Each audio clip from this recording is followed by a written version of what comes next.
Pemirsa, Anda masih di iNews Pagi bersama saya Aya Nufus dan juga rekan saya Camar Haenda. Kita ke informasi selanjutnya. Pemprov DKI Jakarta kembali menerapkan tilang uji emisi hari ini. Ya, petugas ini menerapkan sanksi tilang bagi pengendara yang tidak lolos uji emisi.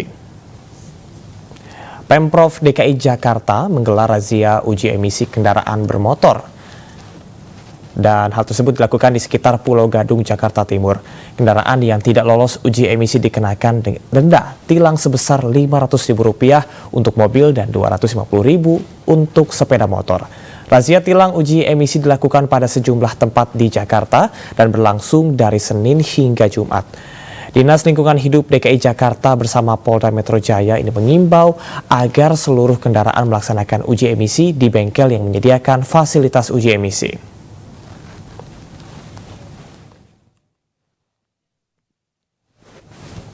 Ya, Presiden Joko Widodo melakukan peninjauan pembangunan tol Balikpapan IKN pada Rabu pagi. Ya, pembangunan ini ditargetkan Jokowi bisa beroperasi pada tahun depan untuk mempercepat akses warga.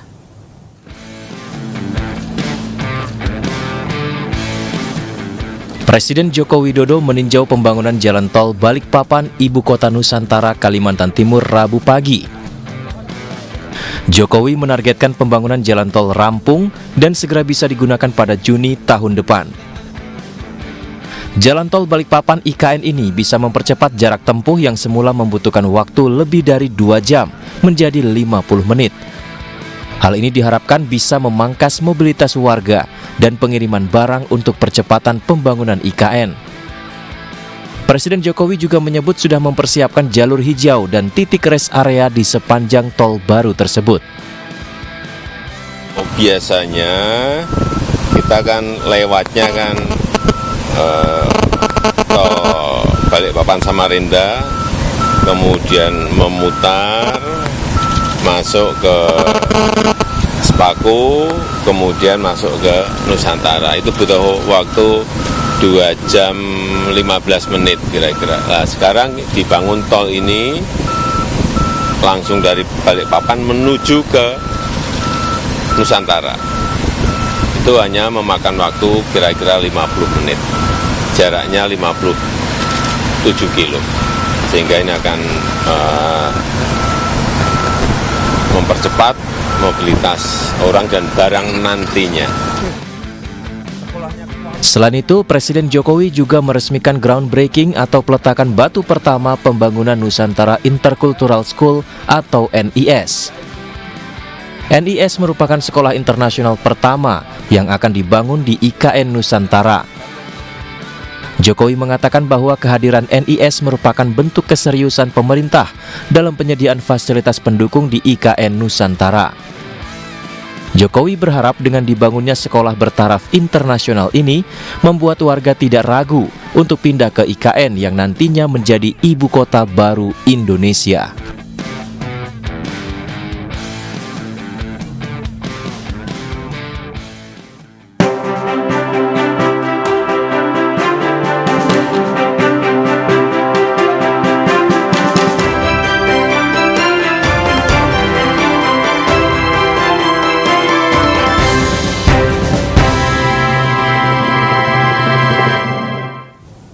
Kita beralih ke informasi politik dan menjelang Pilpres 2024, pemirsa, putusan MK mengenai batas usia Capres-Cawapres ini mendapatkan pelaporan dari berbagai pihak. Ketua MK Anwar Usman dipanggil menjalani sidang oleh Majelis Kehormatan Mahkamah Konstitusi (MKMK).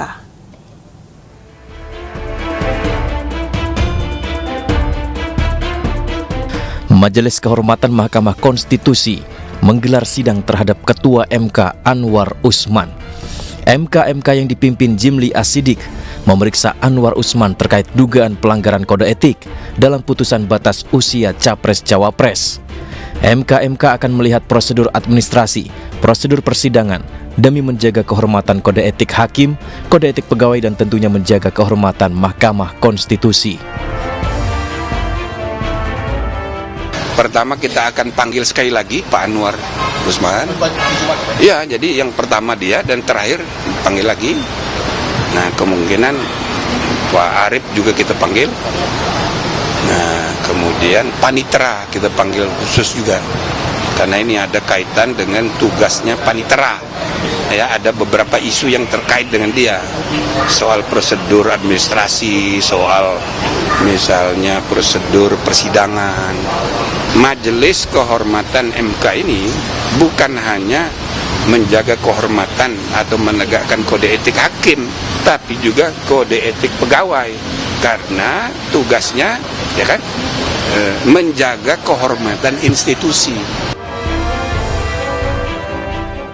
Sementara itu, Ketua MK Anwar Usman membantah adanya kepentingan maupun lobi politik dalam putusan MK mengenai batas usia Capres-Cawapres dan menegaskan tidak akan mundur usai membuat putusan tersebut. Tapi apa yang diklarifikasi, Pak? Tapi enggak, Pak. Terkait lobby itu gimana, Pak? Enggak ada tuh lobby gimana. Udah putusannya dibaca sendiri. Udah baca belum? Putusan enggak. Ya udah. Oke. Juru bicara tim pemenangan Ganjar Mahfud Tama S. Langkun mengatakan, pelaporan para guru besar hukum terhadap dugaan pelanggaran kode etik Anwar Usman merupakan sesuatu yang bisa menjaga marwah Mahkamah Konstitusi dan menyelamatkan tatanan demokrasi dari dugaan kepentingan tertentu. Untuk menjaga marwah Mahkamah Konstitusi, para guru besar, kemudian akademisi yang kemudian sudah melaporkan, tentu saja itu merupakan perwakilan yang sebenarnya dari masyarakat. Sesuatu yang jernih tanpa ada kepentingan, yang tentu saja ini adalah upaya untuk menjaga konstitusi kita dari pembegalan konstitusi yang kemudian akan merusak tatanan demokrasi. Sebelumnya, 16 akademisi hukum mengadukan Anwar Usman ke MK. Para ahli hukum ini menuding Anwar Usman dan sejumlah hakim lainnya terlibat konflik kepentingan. Anwar Usman diduga ikut serta dalam upaya memuluskan jalan wali kota Solo Gibran Rakabuming Raka agar bisa maju sebagai cawapres.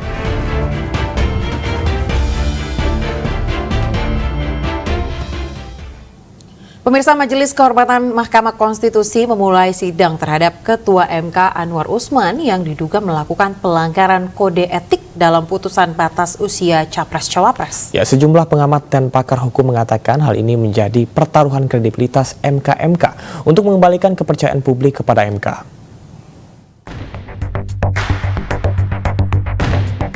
Majelis Kehormatan Mahkamah Konstitusi mulai menggelar sidang terhadap Ketua MK Anwar Usman. MK yang dipimpin Jimli Ashidik akan memeriksa Anwar Usman terkait dugaan pelanggaran kode etik dalam putusan batas usia Capres-Cawapres.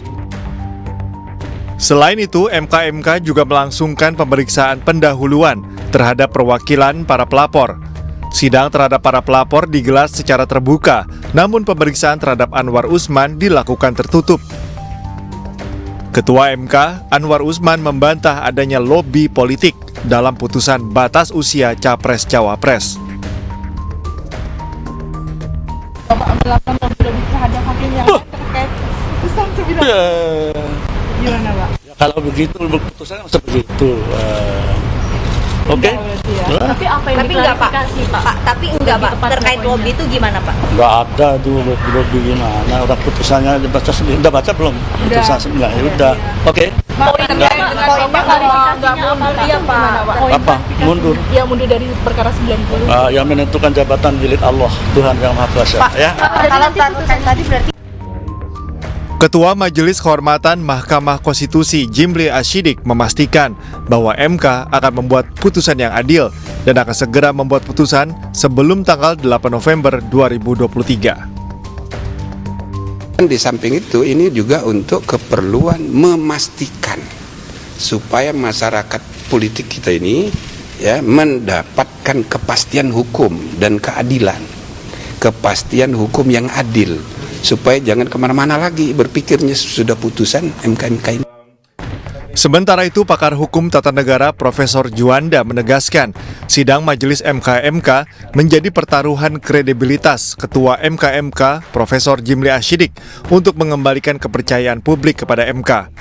Ia berharap Hakim Konstitusi tidak bermain dalam ranah politik dan mengutamakan kepentingan rakyat. MK ini tidak bermain di dalam ranah politik, ya, tidak mencoba-coba untuk berselingkuhan dengan kekuasaan politik manapun, kecuali menegakkan konstitusi, berkiblat kepada peraturan kode etik dan perilaku hakim yang sudah kita sama-sama sebagai pedoman dari hakim konstitusi dalam menjalankan tugasnya. Juru bicara tim pemenangan Ganjar Mahfud Tama S. Langkun mengatakan, pelaporan para guru besar hukum terhadap dugaan pelanggaran kode etik Anwar Usman merupakan sesuatu yang bisa menyelamatkan negara dari pembegalan konstitusi. Para guru besar, kemudian akademisi yang kemudian sudah melaporkan, tentu saja itu merupakan perwakilan yang sebenarnya dari masyarakat. Sesuatu yang jernih tanpa ada kepentingan, yang tentu saja ini adalah upaya untuk menjaga konstitusi kita dari pembegalan konstitusi yang kemudian akan merusak tatanan demokrasi. Sebelumnya, 16 akademisi hukum mengadukan Anwar Usman ke MK. Para ahli hukum ini menuding Anwar Usman dan sejumlah hakim lainnya terlibat konflik kepentingan. Anwar Usman dinilai ikut serta dalam upaya memuluskan jalan Wali Kota Solo, Gibran Rakabuming Raka, agar bisa maju sebagai calon wakil presiden. Pemirsa, Majelis Kehormatan Mahkamah Konstitusi atau MKMK melanjutkan sidang pemeriksaan dugaan pelanggaran kode etik Hakim Konstitusi. Pemeriksaan dilakukan untuk mendengar argumentasi dari 3 pelapor dan 3 hakim Mahkamah Konstitusi.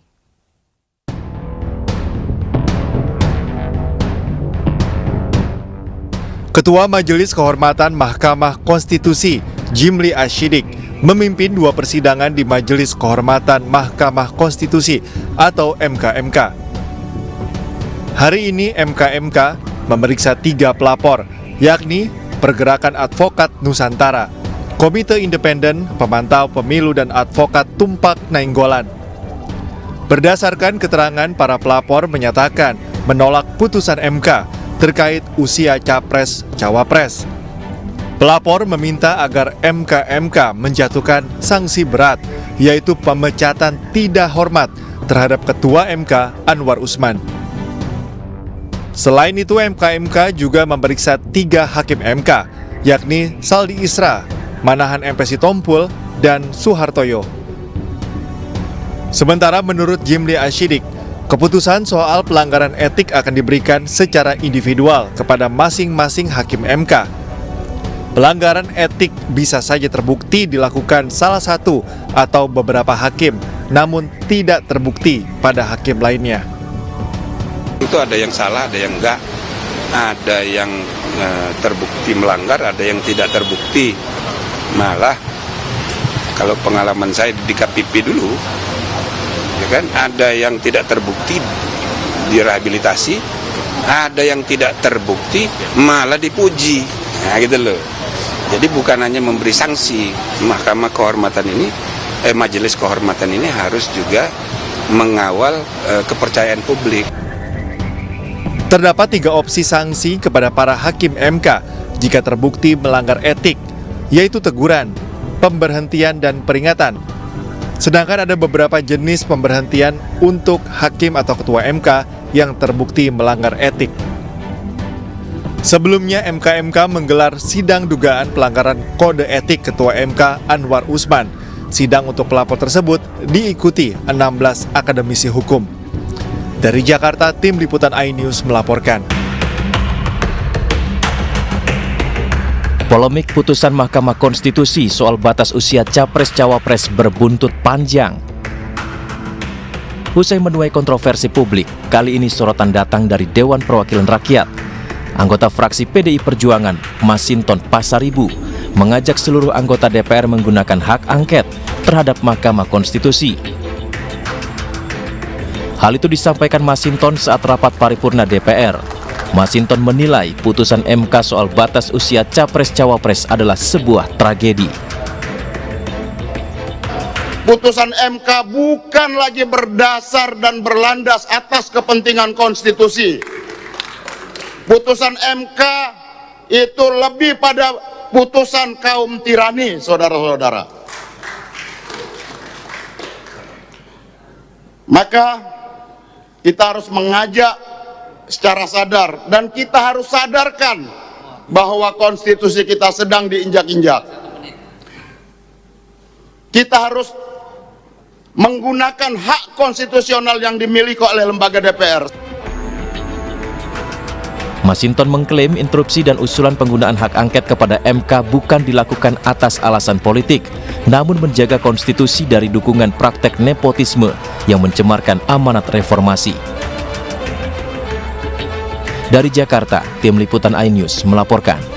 Ya, tim pemenangan nasional TPN Ganjar Mahfud ini membentuk tim pemenangan muda. Dalam organisasi tersebut diisi oleh generasi milenial dan generasi Z atau Gen Z. Tim pemenangan nasional TPN Ganjar Mahfud kembali menggelar rapat mingguan di Gedung High-End Kebon Sirih, Jakarta Pusat. Rapat rutin dihadiri oleh pimpinan tim pemenangan, diantaranya adalah Ketua TPN Ganjar Mahfud Arsyad Rashid, Wakil Ketua TPN TGB Zainul Majdi, dan Gatot Edi Pramono, Deputi Politik 5.0 Andi Wijayanto, Sekjen PDIP Hasto Kristianto, Sekjen Partai Perindo Ahmad Rafiq, Ketua Bapilu Partai Perindo Joni Supriyanto. Dalam rapat ini dibentuk tim pemenangan muda atau TPM yang diketuai oleh Darmaji Suradika. Pembentukan tim pemenangan muda menjadi cara bagi tim pemenangan nasional TPN Ganjar Mahfud untuk bisa melakukan pendekatan terhadap pemilih muda. Nah, tim pemenangan muda akan dipimpin oleh CEO atau Deputi YZ, saudara dan adik kita Darmaji Suradika. Nah, Aji merupakan seorang profesional muda, juga pengusaha, konsultan, dan juga aktivis, dan sebagai seorang yang bergerak cukup lama di bidang leadership. Nah, nantinya detailnya juga akan kami berikan sebagai profil daripada Mas Aji, panggilannya Aji.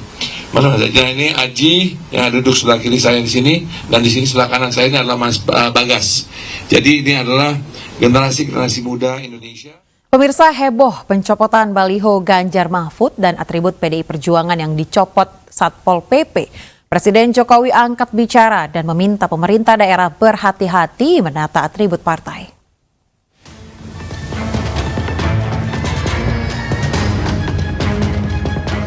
Petugas Satpol PP mencopot baliho baca pres dan bacawa pres Ganjar Mahfud MD.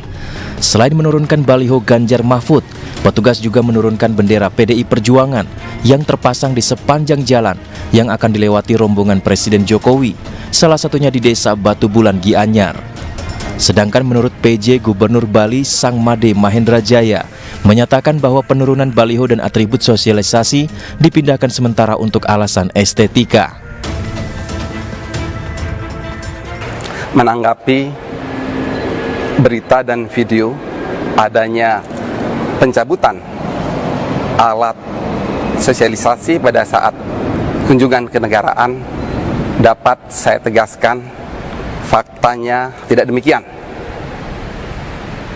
Alat sosialisasi berupa bendera, baliho banyak terpasang dan tersebar di kota Denpasar sepanjang jalan di Batu Bulan sampai dengan mendekati tempat acara. Yang dilakukan adalah menggeser sementara alat sosialisasi. Presiden Jokowi angkat bicara terkait pencopotan baliho tersebut. Ia pun memerintahkan pemerintah daerah untuk berhati-hati menata atribut partai. Dia mengatakan semestinya pemerintah daerah meminta izin kepada pengurus partai terkait pemindahan atribut. Perlu saya sampaikan bahwa pemerintah daerah, pemerintah provinsi, pemerintah kabupaten, pemerintah kota, pemerintah pusat, semua harus netral. ASN semua harus netral, TNI semua harus netral, Polri semua harus netral. Oleh sebab itu, pemindahan beberapa atribut partai-partai itu mestinya pemerintah kabupaten dan kota serta provinsi minta izin kepada pengurus partai di daerah, berkomunikasi dengan pengurus partai di daerah. Jangan sampai nanti terjadi miskomunikasi dan menjadikan semuanya tidak baik. Selain itu, Presiden Jokowi juga menghimbau para instansi pemerintah agar tetap netral dalam pemilu 2024 mendatang. Tim Liputan iNews melaporkan. Ya, Baca Pres Partai Perindo Ganjar Pranowo buka suara terkait pencopotan bendera PDIP dan baliho pasangan Ganjar Mahfud MD saat kunjungan kerja Presiden Jokowi di Kabupaten Gianyar, Bali.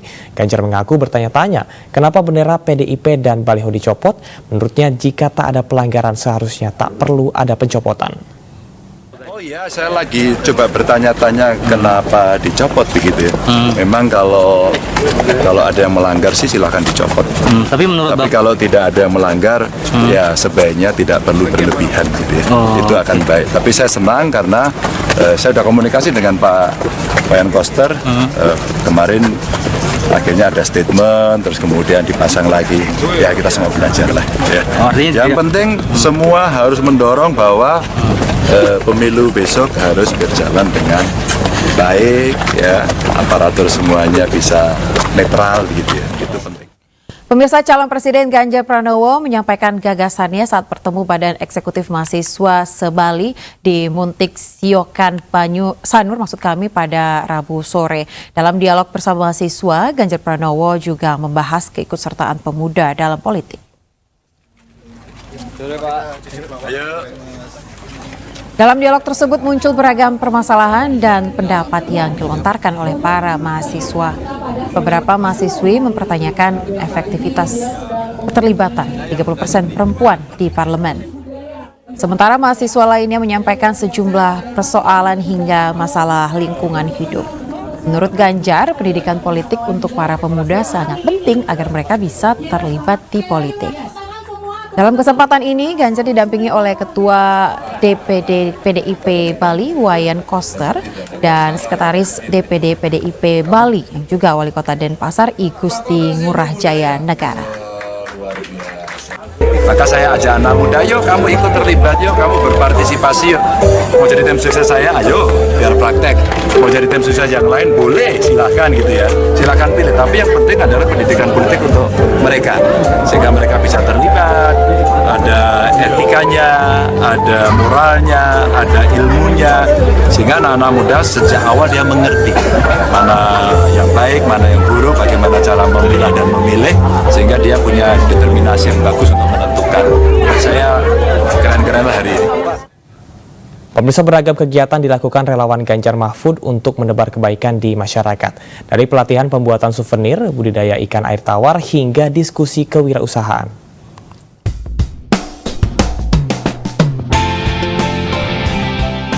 Warga Desa Sumberjo, Kecamatan Batu, Kota Batu, Jawa Timur sangat antusias mengikuti kegiatan pelatihan kreasi souvenir dari akrilik yang diadakan oleh relawan Mak Ganjar. Mereka mengaku senang ikuti pelatihan ini karena selain jadi lebih mahir membuat souvenir, juga bisa menjadi bisnis sampingan dari rumah guna menambah perekonomian keluarga. Bertujuan melestarikan makanan tradisional, relawan Sri Kandi Ganjar mengadakan pelatihan pembuatan nasi jagung bareng milenial di Desa Ronggo, Kecamatan Jaken, Pati, Jawa Tengah.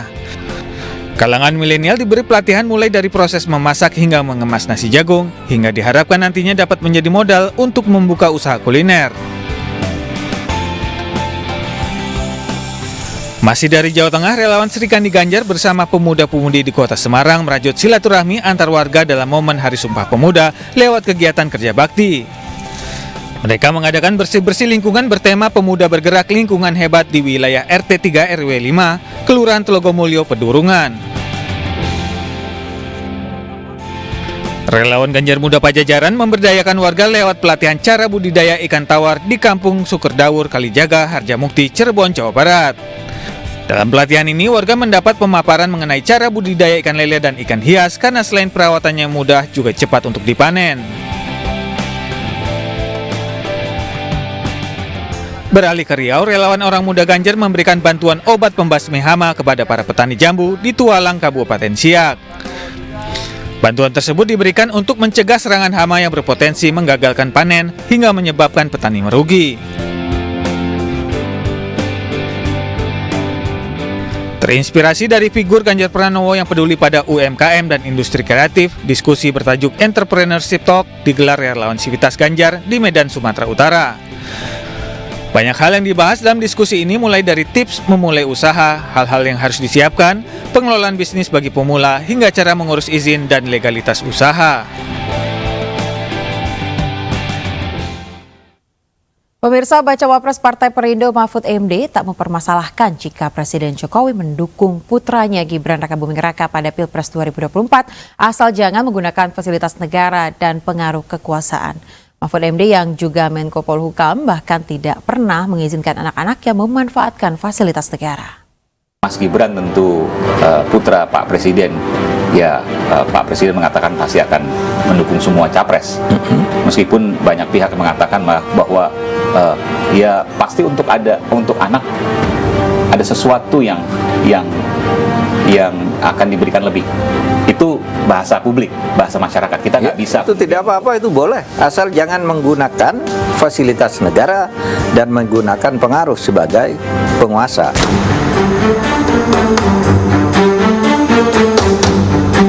Itu boleh. Maksudnya, mendukung anak, keluarga, pilih tuh, kan apa-apa, boleh. Tapi jangan gunakan itu kedudukan sebagai pejabat negara. Seperti saya, masa anak saya, kamu jangan pilih saya, kamu anakku, enggak apa-apa, ya kan? Saya dukung kamu atau saudara saya, kan enggak apa-apa. Tapi saya tidak menggunakan fasilitas negara untuk itu. Termasuk waktu, karena itu bagian dari demokrasi. Deklarasi di Gedung Arsip, Bapak menunjukkan bahwa anak Bapak, putra-putri Bapak itu bahkan tidak tahu ayahnya itu seorang Mahfud MD. Itu nyindir Mas Gibran.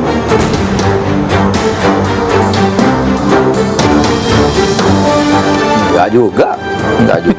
Kan itu sudah muncul di berbagai media ketika anak saya wisuda beberapa tahun lalu sebelum ada nama. Kok bisa kebetulan tiba-tiba manggil anak dan menunjukkan bahwa ini mereka independen loh, mereka sendiri loh. Karena waktu itu pertemuannya dengan anak milenial. Saya tunjukkan ini anak saya milenial. Ini baru pertama kali dijelaskan ini. Lahir tahun 84 ya, yang satu 89 kan milenial kan nih.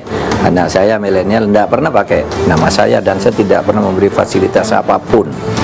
Pulang dari Belanda aja dulu COVID itu saya suruh isolasi di tempat ini, tidak boleh ke rumah, saya bilang di tempat umum 10 hari. Mula-mula kan waktu itu 4 hari. Bapaknya menteri itu ya, Menko Polhukam. Iya, Menko Polhukam 4 hari. Tiba-tiba sudah mau berangkat dinaikkan menjadi 10 hari. Jadi dia rugi tidur di tempat isolasi dan saya tidak boleh minum. Ini pernyataan pertama pemirsa, bahwa kemarin pada waktu deklarasi, saya akan putarkan sedikit ya supaya ingat. Saya ingin perkenalkan nih, saya bawa 2 anak saya yang milenial. Ini satu berdiriwan. Ini sejak sekolah dia mencari beasiswa sendiri, tidak menggunakan nama saya. Orang malah tidak tahu kalau dia anak saya. Dia cari sendiri, dia dapat sendiri dengan prestasinya sendiri. Anak saya yang kedua Dr. Vina Amalia, ini dokter dari Universitas Airlangga. Juga sampai lulus dari sekolah tidak ada yang tahu bahwa dia anak saya, karena saya bilang jangan bilang kalau kamu anak saya. Apa tujuan Pak Mahfud seperti itu? Karena banyak juga di luaran sana yang kemudian berkata bahwa ini menyindir Mas Gibran. Pak Mahfud mengatakan tidak. Meskipun sekali lagi persepsi publik nggak bisa dilarang ya Pak. Ya silakan persepsi publik. Tetapi waktu itu memang pikiran saya ini mau memberi contoh kepada milenial. Lebih baik Anda mandiri semua, karena masa depan Republik ini ada di tangan Anda. Masa depan Anda ada di Republik ini. Kalau Anda tidak mandiri, hanya bergantung kepada saudara, kepada orang tua, itu saya kira tidak bagus bagi masa depan bangsa. Saya hanya ingin memberitahu itu, dan itu sudah saya katakan jauh sebelum ada ribut-ribut pencapresan Mas Gibran. Dan itu saya kira dikatakan oleh semua orang yang normal lah. Pemirsa, Partai Perindo terus merapatkan barisan untuk menghadapi perhelatan pemilu 2024 mendatang. Partai nomor urut 16 ini gencar mengadakan konsolidasi di berbagai daerah, termasuk mengatur strategi pemenangan pasangan Capres dan Cawapres Ganjar Pranowo Mahfud MD bersama dengan partai koalisi.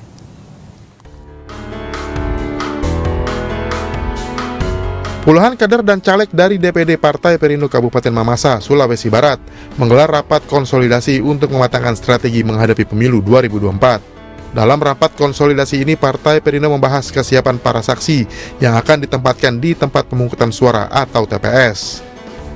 Jadi konsolidasi ini juga tadi kita bicara mengenai target perolehan suara atau target Partai Perindo di Kabupaten Mamasa untuk 2024. Minimal itu kita menambah 1 dari perolehan suara dari pemilu tahun 2019 yang lalu. Sementara itu, DPW Partai Perindo Bali bersama partai pengusung dan pendukung pasangan Ganjar Pranowo dan Mahfud MD menghadiri acara Demi Generasi Penerus Bangsa ke-8 di Kota Denpasar. Partai Perindo diundang oleh DGB 8 untuk memberikan semangat dan support kepada relawan DGB 8 yang mengusung Pak Ganjar dan Pak Mahfud. Kegiatan dalam rangka memperingati Sumpah Pemuda ini sekaligus jadi ajang konsolidasi antar parpol untuk mendukung kemenangan Ganjar Mahfud di Pulau Dewata. Tim Liputan iNews melaporkan.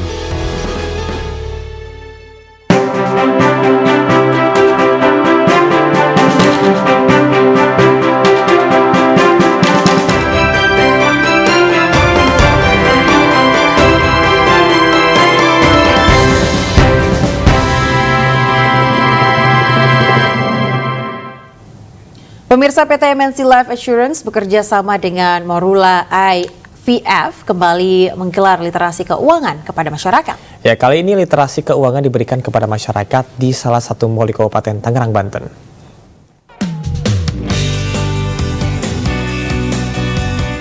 PT MNC Life Assurance atau MNC Life turut ambil bagian dalam perayaan HUT ke-25 Morula IVF yang melaunching program Morula Blossomin di Mall Sumorekon, Kabupaten Tangerang, Banten. Dalam kegiatan ini, MNC Life memberikan literasi keuangan bagi masyarakat.